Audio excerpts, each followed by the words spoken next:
నల్గొండ జిల్లాలో బీఆర్ఎస్ పార్టీకి పెద్ద దిక్కాయన ఉమ్మడి జిల్లాలో 10 ఏళ్ల పాటు అన్నీ తానే నడిపిన ఆ నేత ఇప్పుడు వ్యూహం మార్చారు. వచ్చే ఎన్నికల నాటికి గెలుపు గుర్రాలు తయారు చేస్తే పనిలో పడ్డారట.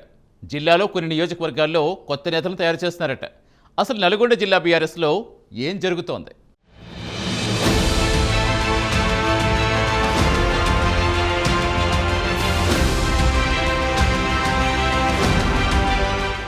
తెలంగాణ రాష్ట్రం ఏర్పడిన తర్వాత బీఆర్ఎస్ పార్టీ 10 ఏళ్లు అధికారంలో కొనసాగింది. ముచ్చటగా మూడోసారి గెలిచి హ్యాట్రిక్ కొట్టాలని భావించిన ఫలితం తారుమారైంది.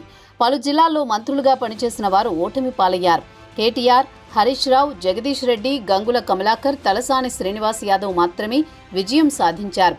అధికారంలో ఉన్నప్పుడు జిల్లాల్లో వీరు చక్రం తిప్పారు. కానీ ఒక్క జగదీష్ రెడ్డి మాత్రం ఏకంగా జిల్లాను శాసించారు.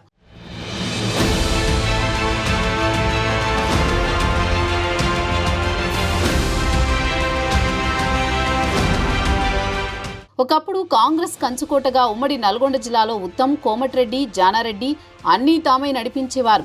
బీఆర్ఎస్ అధికారంలోకి వచ్చాక సీన్ మారింది. జిల్లాలో మాజీ మంత్రి జగదీష్ రెడ్డి ఒక్కడే వన్ మ్యాన్ ఆర్మీగా పనిచేశారు. 2023 ఎన్నికల్లో వచ్చే నాటికే జిల్లా మొత్తం బీఆర్ఎస్ మయంగా మారింది. 2023 అసెంబ్లీ ఎన్నికల్లో ఒక్క జగదీష్ రెడ్డి మినహా ఒక్క సీటు కూడా బీఆర్ఎస్ గెలుచుకోలేదు. దీంతో వచ్చే ఎన్నికలకు ఇప్పటి నుంచే వ్యూహాలు మొదలుపెట్టారు.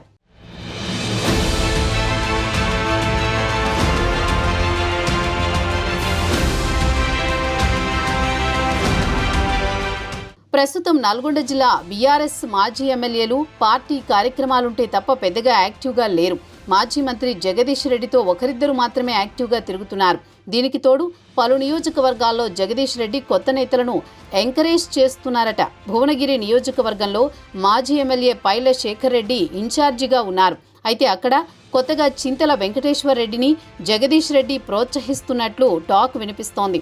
దీంతో పైల శేఖర్ రెడ్డి మాజీ మంత్రిపై నారాజ్గా ఉన్నారట.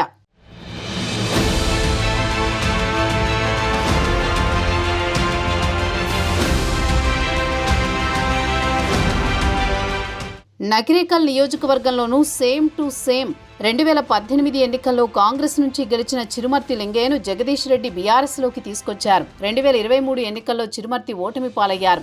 దీంతో ఇప్పుడు అక్కడ డాక్టర్ ప్రసన్నరాజును ఎంకరేజ్ చేస్తున్నారు మాజీ మంత్రి. ఎక్కడికి వెళ్లినా ప్రసన్నరాజును వెంట తీసుకువెడుతున్నారు. దీంతో చిరుమర్తి అంతర్మథనంలో పడ్డట్టు తెలుస్తోంది. నాగార్జున సాగర్లో మాజీ ఎమ్మెల్యే నోముల భగత్ ఇన్ఛార్జిగా ఉన్నప్పటికీ ఎమ్మెల్సీ ఎంసీ కోటిరెడ్డిని ప్రోత్సహిస్తున్నారు. ఇక ఆలేరులోనూ అదే పరిస్థితి. మాజీ ఎమ్మెల్యే సునీత మహేందర్ రెడ్డి ప్రస్తుతం ఇన్ఛార్జిగా ఉన్న మాజీ ఎమ్మెల్యే బూడిద భిక్షమయ్య గౌడ్ను ఎంకరేజ్ చేస్తున్నారట.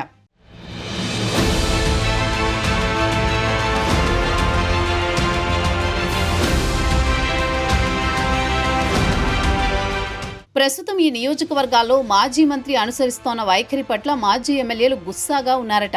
తాము ఇన్ఛార్జిగా వ్యవహరిస్తున్నప్పటికీ కొత్త నేతలను ఎంకరేజ్ చేయడం ఏంటి అంటూ వాపోతున్నారట. మరోవైపు మాజీ మంత్రి జగదీష్ రెడ్డి అనుచరుల వాదన మరోలా ఉంది. ఉద్యమ సమయం నుంచి గులాబీ బాస్ కేసీఆర్కు జగదీష్ రెడ్డి అత్యంత సన్నిహితుడు. దీంతో ఉమ్మడి నల్గొండ జిల్లాలో పాత ఇన్ఛార్జీలను పక్కన పెట్టి కొత్త వారిని ప్రోత్సహించడంపై కేసీఆర్కు తెలిసే జరుగుతుందా లేక తెలియకుండా జరుగుతుందా అనే చర్చ నడుస్తోంది. అయితే దీనిపై కొద్ది రోజులు వెయిట్ చేసి జిల్లాల్లో జరుగుతున్న రాజకీయ పరిణామాలను అధిష్టానం దృష్టికి తీసుకువెళ్లాలనే ఆలోచనలో నేతలున్నట్టు తెలుస్తోంది.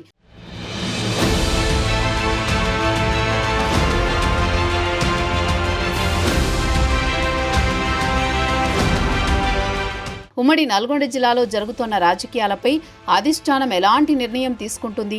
ప్రస్తుతం ఉన్న ఇన్ఛార్జీలకు అవకాశం ఇస్తారా లేక మాజీ మంత్రి తెరపైకి తెస్తున్న నేతలకు అధిష్టానం ఛాన్స్ ఇస్తుందా అనేది చూడాలి.